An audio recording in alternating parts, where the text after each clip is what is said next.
Hello mga kaprobinsya! Ngayong araw, si Sugar na naman ang maliligo.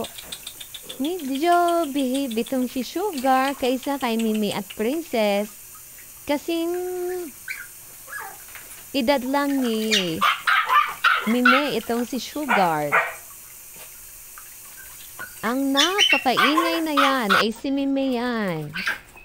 Tatap Mimi yan. Nalamigan na si Sugar. Gusto nang lumabas sa palanggana.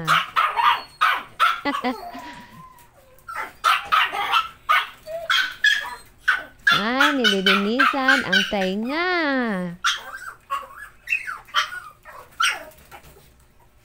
Ang cute-cute talaga ni Sugar. Si Sugar ang pinaka-behave sa kanilang tatlo. Bali, tatlo ito sila na new member of the family. May 6 kami na aso, then itong tatlo, nadagdag itong tatlo, may 9 na kami na 4 babies.